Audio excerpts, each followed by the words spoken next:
Assalamualaikum warahmatullahi wabarakatuh. Perkenalkan, nama saya Adiska Fidi Akila dengan NPM 2310.031. Di sini saya akan mempresentasikan dari laporan progres UAS artikel Sosiologi Hukum. Sebelumnya, saya ingin berterima kasih kepada Bapak Dr. Sobelo Wiono, SHMPD, selaku dosen pengampu mata kuliah Sosiologi Hukum. Baik, yang pertama, saya telah menerima email dari EduLaw yang menunjukkan bahwa saya sudah melakukan register. Selanjutnya, progres yang telah saya capai yaitu yang pertama ada menentukan judul, yang kedua ada abstrak, dan yang ketiga ada pendahuluan. Judul yang saya ambil yaitu Transisi Hukum di Era Globalisasi serta Implikasi bagi Sosial dan Budaya.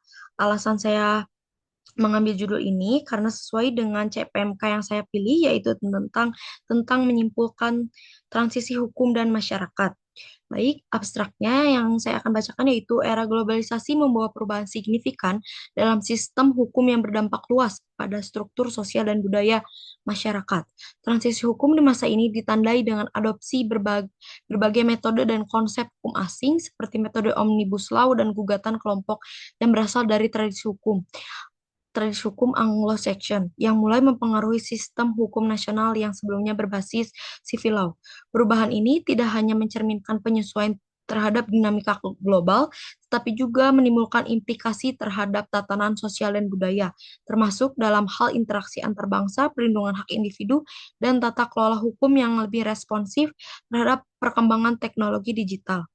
Artikel ini juga mengkaji bagaimana globalisasi mendorong transformasi hukum dan dampaknya terhadap struktur sosial budaya dengan fokus pada kebutuhan adaptasi hukum nasional agar tetap relevan dan efektif dalam menghadapi tantangan globalisasi.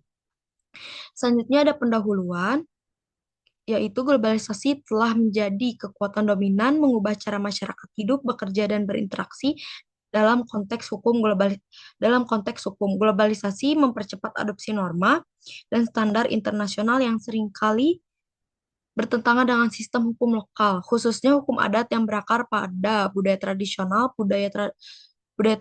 yang mencerminkan identitas kolektif. Suatu masyarakat seringkali menjadi korban dalam proses modernisasi hukum yang mengutamakan efisiensi dan keseragaman. Sekian laporan progres artikel yang saya presentasikan. Mohon maaf bila ada kesalahan kata. Wassalamualaikum warahmatullahi wabarakatuh. Terima kasih.